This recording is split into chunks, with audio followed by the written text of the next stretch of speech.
Hey everybody, my name's Yvonne Villarreal and I cover TV here at the LA Times. And never in my life have I been more sure that no one is looking at me than in this moment, because we're here with Caitriona and Sam from Outlander. Yeah, thanks for making me feel invisible. I thought you were about to play that game there where you have to say, never in my life have I ever. I mean, we could do that too. Oh God, do we have to drink or what? Well, actually, you know, when we put out the call that we're doing this chat, the response was immediate and fast and overwhelming. But there were also some diehard fans that were like, please don't ask all the same questions that we hear all the time. That's good. And I don't know if you know, but there's Outlander bingo. Oh, really? What is this? You can have one too, Caitriona. So if at any time I ask you... This is so great. This is awesome. Have you seen this before? No, but we should play. Yes. Can we keep this? I need one of those big pens that you... Yes, we need a big pen. It's very interesting. So whenever we do any other... sorry, there's like... Here, I'll give you other- the fresh version. Oh, okay. That could be my version. Sure, okay. You can play along at You home. can play along. It's on Twitter. Someone sent it to me. I forgot to mark who Right. sent it, but I think it's interesting. That I'll is try hilarious. not to ask all these questions. But if you do, we have to shout bingo. yeah, Is that it? Yeah. Okay, yeah. cool. But congrats on the recent multi-seasonal renewal. That must have been amazing. I know, it's very exciting. Not Congratulations. one. Congratulations to you. Not one, but two. What new does it seasons. feel like? Is it kind of like, okay, now I can buy that purse I really wanted, or Oh, I haven't even car I thought really of wanted? that. Do you think that way? Like, there's a little more stability. It's definitely weird. I mean, I've never had a job this long in my life previous ever. So, you know, to know that that's going to extend for like the best part of another 3 years is, I mean, that's kind of exciting. I guess as an actor, you always... kind of one of the reasons you get into the job is to do different things, and so part of you is like internally screaming because you're like, oh my God, I'm doing the same thing. Yeah. But Yeah. it's also such a great challenge and very exciting to be given this wonderful job that we can kind of go for another who knows how long. Yeah, I am excited. You excited? I'm very excited. Yeah. Sam. It also must be terrifying though, because it's sort of like, what else are we going to endure on this show? Because Yeah, you well, I guys think endure a lot. Well, your characters do. Well, the good thing about this show is we have the books, so we can kind of read Foresee, ahead yeah, and yeah. see what's going on. But I think, you know, speaking to what Sam said about, you know, as an actor, you know, you want variety and you want to do different things. And I think the great thing about this show is that every season is like a new show in many ways, and you get to live a very long time with these characters and really deepen their experience and your understanding of them, but yet it's always kept fresh because there's such new circumstances, and that keeps it, you know, it keeps it exciting. Feel like, you know, we're going to be entering a new chapter, and as you said yourself, you know, like from season 1 to season 2 there were great changes for our characters, and we've been through so much, and so yeah, just to think where we go in season 3 and 4 could be really exciting. You mentioned the book aspect. Like, have you guys sort of mastered the art of like dancing around the spoilers, what you can say and what you can't say? Because it's like there are people out there that like already know, but then I don't know, like how is it navigating that? I think that's the hardest thing as an actor, because obviously you're sent out and you're trying to promote your show, but then you're like, but I can't tell you anything that's in it. Right. And so you want to speak of your experience and you want to talk about your character's journey and, you know, exciting things that happen for them. Right. But then you can't. So you end up, I don't know, I feel like I always just get very vague and give these sort of platitudes, but... You could play sort of Outlander bingo with our answers sometimes. Exactly. It's the same, but it's because you can't reveal anything. Everything seems to be a spoiler on this show. How about you guys moved this season, sort of transfers the setting a bit from Scotland to France. How was that for you to sort of work your way into? It's a different, even clothes-wise, a different thing.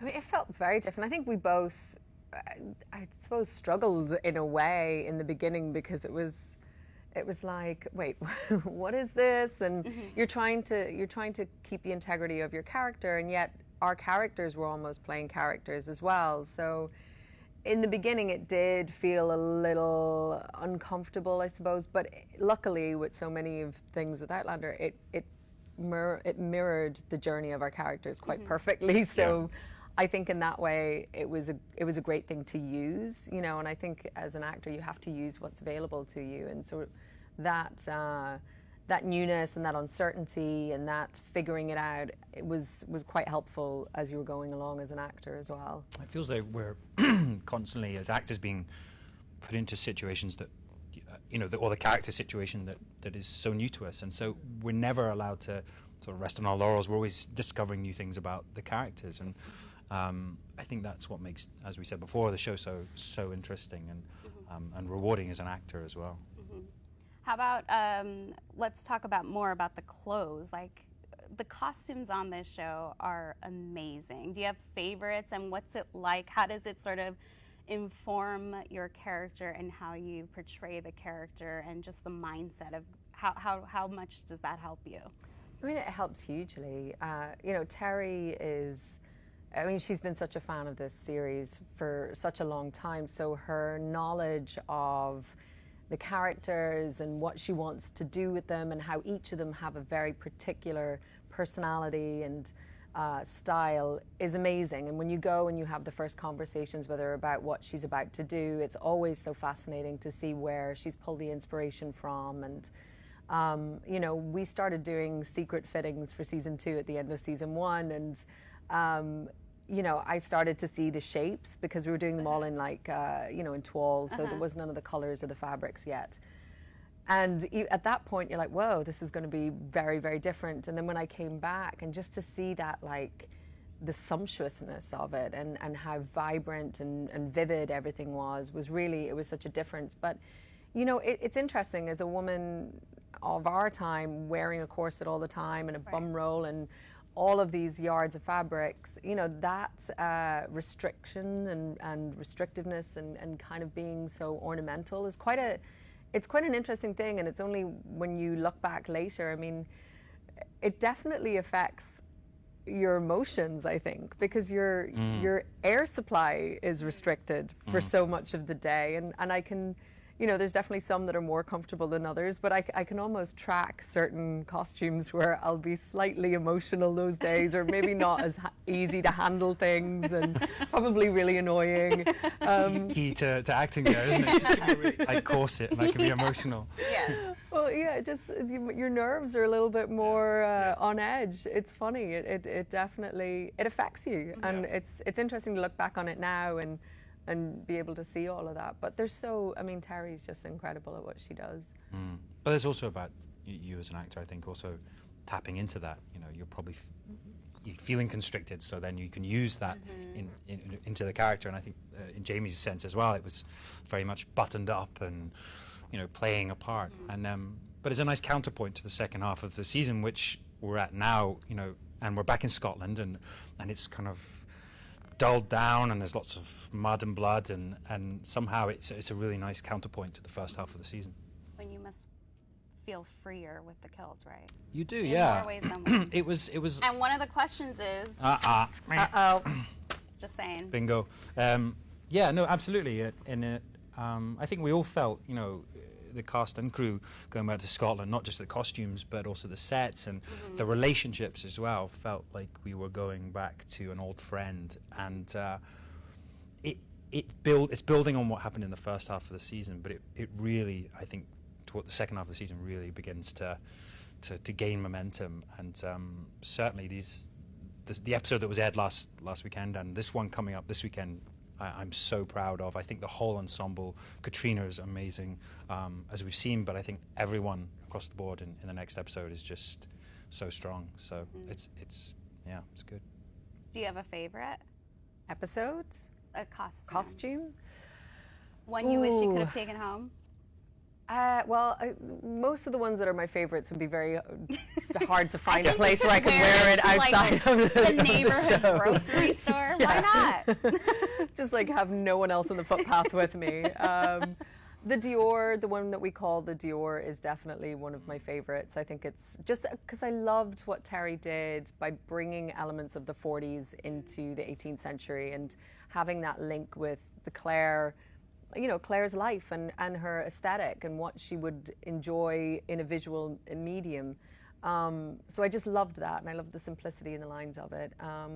But there's the other one we call the dressage, which is the one that she wears in the gardens when Jamie and Blackjack see each other for the first time again.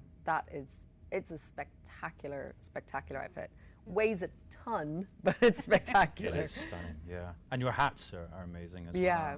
Well, the hats that go with both of those. It's just, you know, it's just it's so rare. I mean, nowadays we don't get the chance to do it all. You know, the hat, the gloves, the bag, everything. It's just, and the details that Terry went into are just incredible. Right.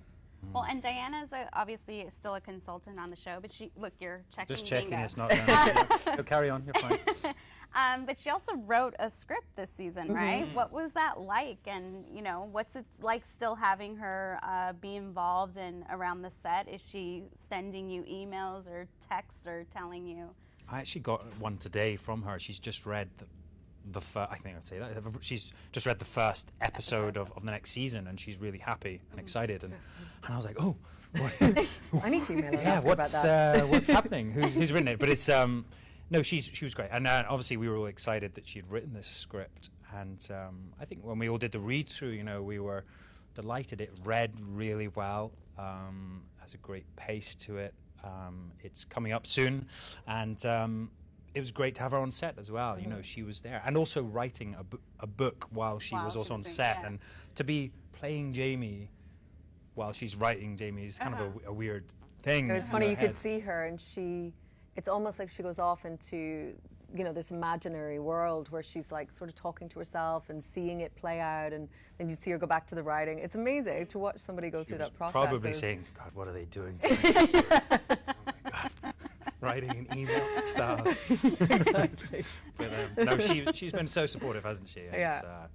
we're lucky that you know, that she's supported us, and you know, we've changed certain things within, you know, her books in this season especially, but I think she's been really supportive of that. But it's amazing. She has the confidence, and she understands that it's a different medium, and to watch her then write a script which, you know, is already taking her own material and melding that and changing that for another format.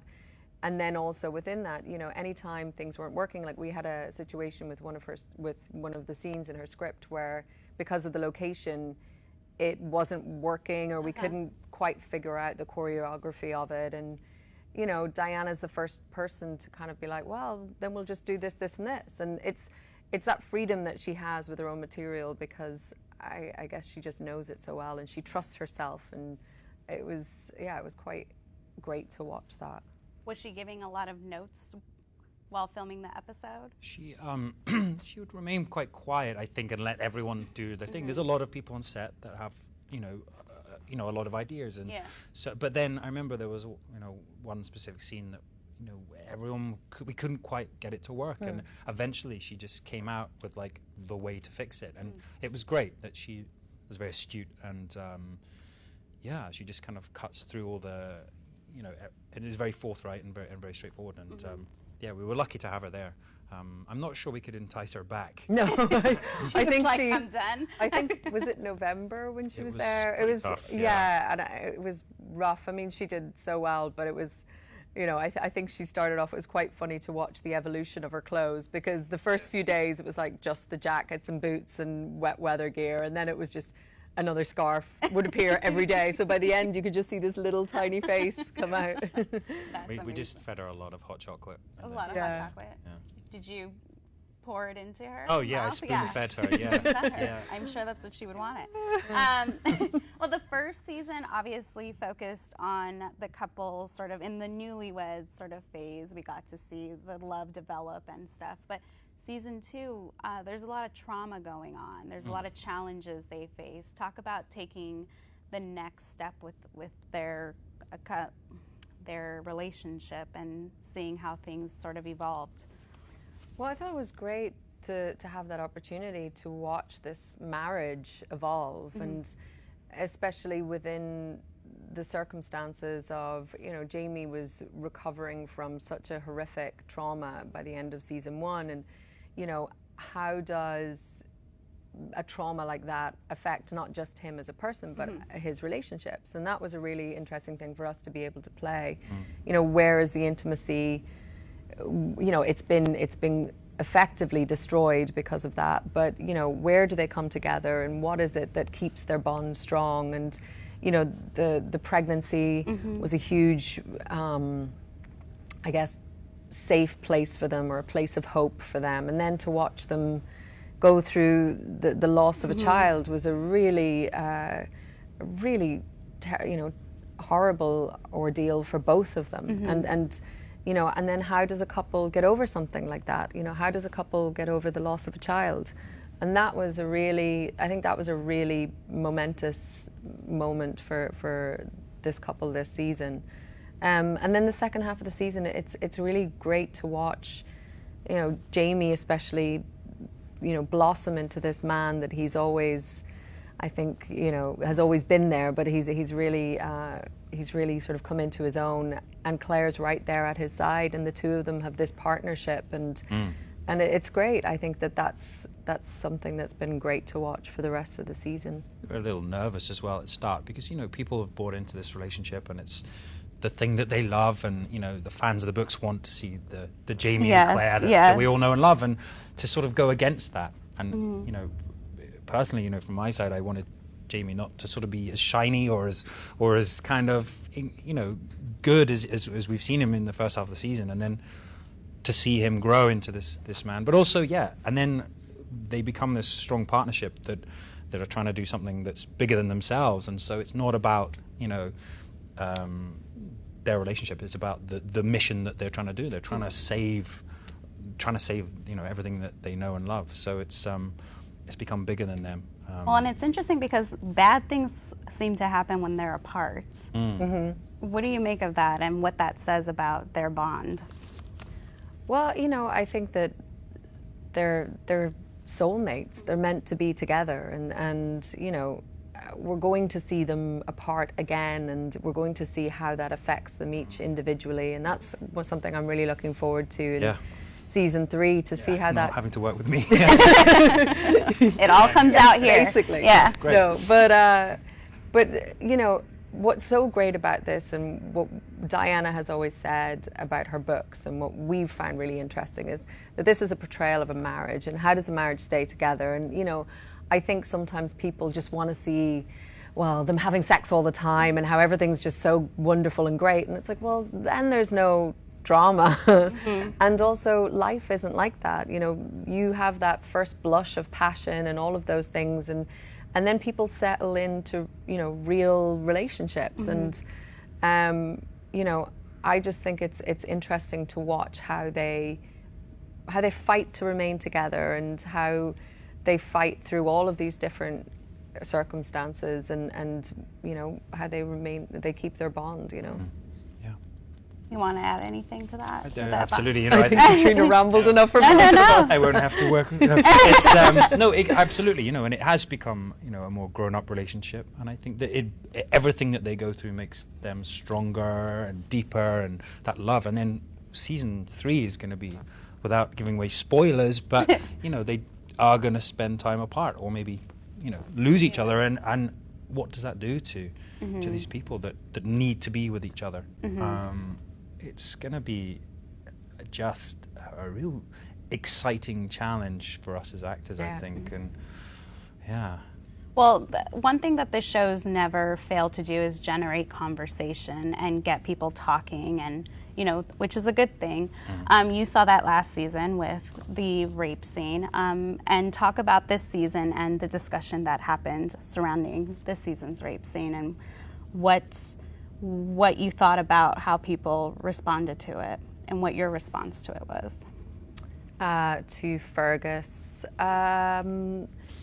you know, I think it's always tough when you have material like that, and you know, we have a source material that we have to stay true to, and so each time you have situations like this come up, whether it be the rape of Mary this season or the rape of Fergus, you don't, you want to try and make sure that it's not just a plot point, that you invest enough time to give these characters agency so that there is a point to it, and that you will come away from it hopefully having some kind of understanding about a situation that has befallen this character.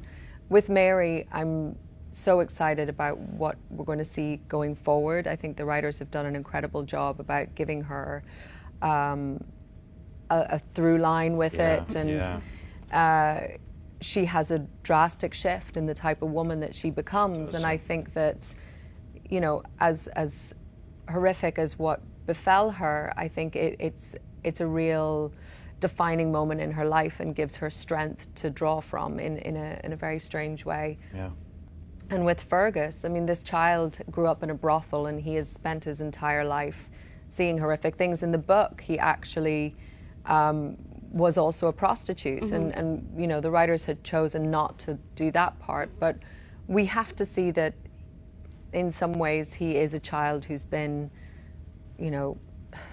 traumatized to his core, or that he's gone through something horrific like that to understand the man he will become much later on. And so, I feel like with Blackjack, again, this is him being a sadist and exerting his power, and it has a catastrophic effect with the relationship with Jamie and that. But I think with Fergus, it's just horrible to watch a child go through something like that.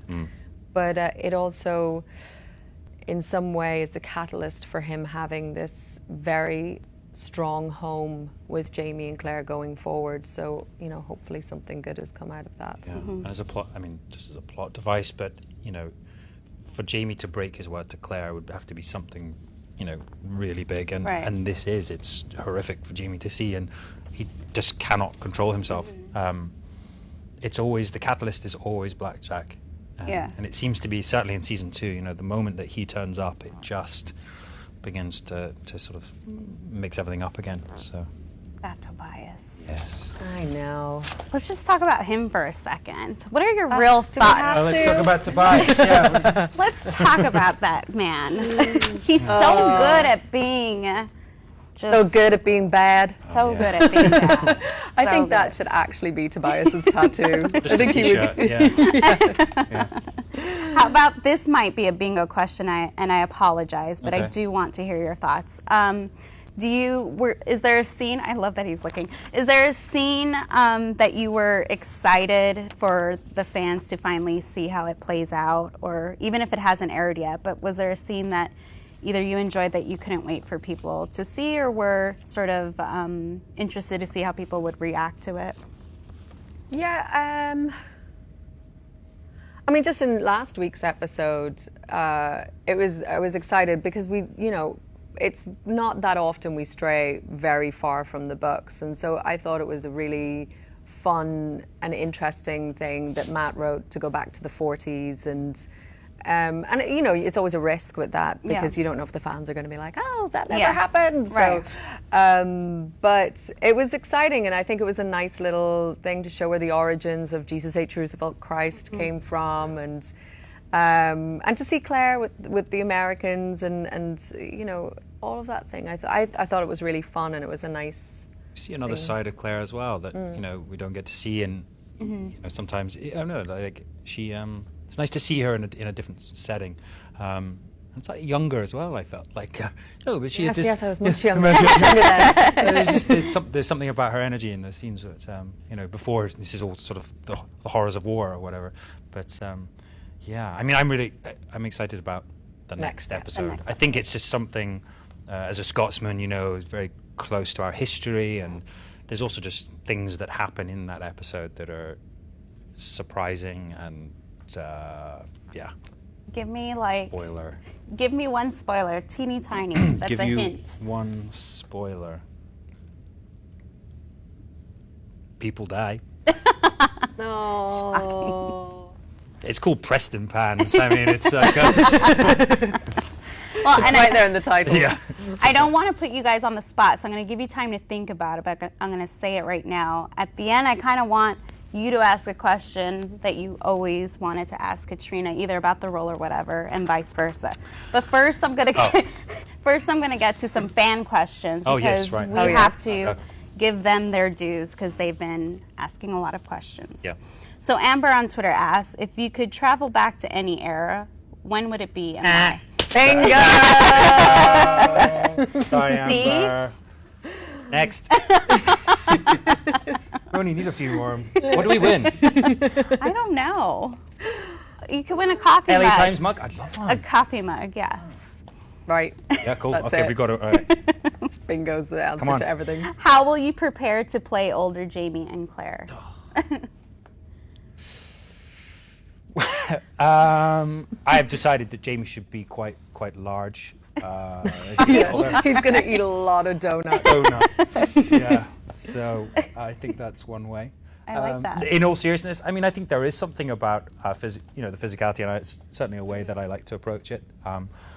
I don't know. We haven't.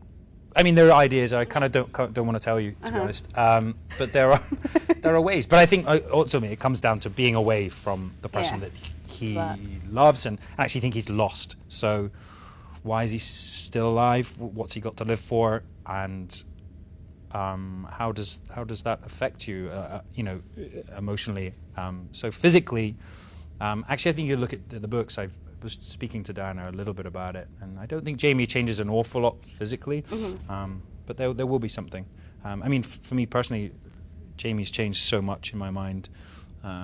His physicality has changed, and over his first 2 seasons. So, yeah, there's a lot to think about. Okay. A limp, maybe. Claire's going to have a limp. A glass eye. Well, I think by the time we get to shooting that, we'll be so much older than we were from the You beginning won't anyway. have to do much, yeah.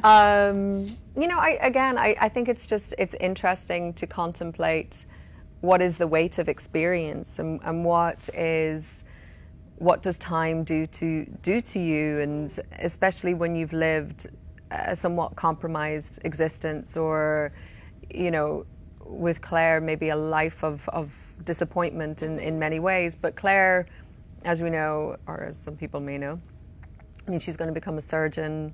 She will have spent a lot of time in Boston. Right. And I think that there's going to be something to that professionalism, and also she's a daughter, so it's a mother. I don't know. There's. Well, we've now seen something, haven't we?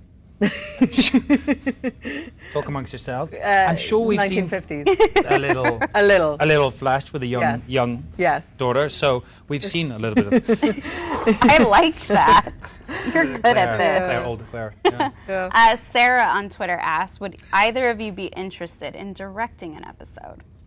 I would love to direct Caitriona. Yeah. It'll never happen. So Never. What would your direction be? Again. Yeah, faster, better. All right. Wow. Cindy asks, have you ever felt like you became your character or got lost in your role? Well, hope so, Cindy. I think you get lost in scenes, and you get lost in the doing of it. I think if you feel like you've become the character, then maybe you might have to start worrying, because hopefully we all have a sort of good check on reality at the same point. I think when you're in a scene, you're in a scene, and I think sometimes you may be not as much in it, but there's definitely an energy that when everyone's in a scene, and anything could kind of happen, and people would respond to it, and that's I guess acting.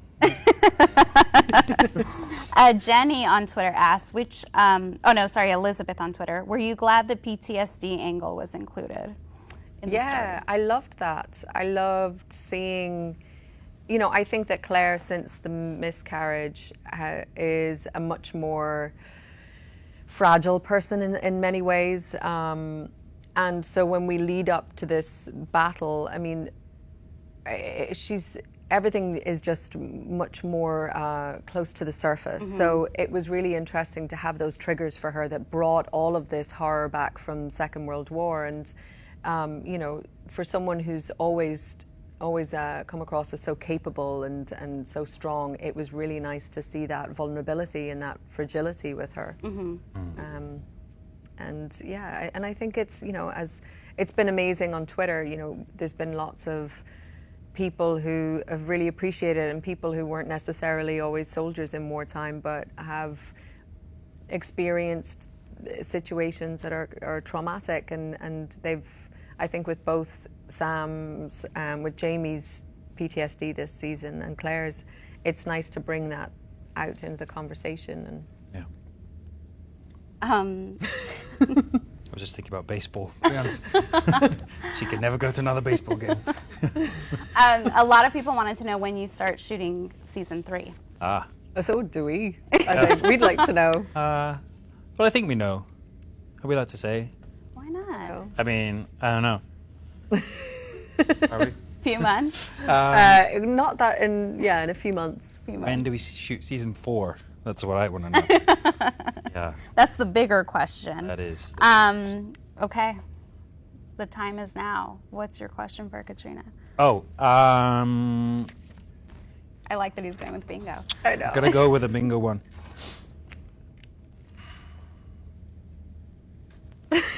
Like looking at it. Wow. Yeah. You've answered all of these. What TV show are you watching right now?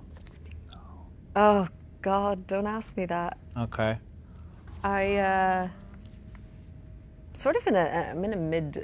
You a bit of a flump? I'm in a bit of a slump at the moment. Slump. Yeah, I'm not What actually. TV show should she watch aside from Outlander, obviously? Is there anything else?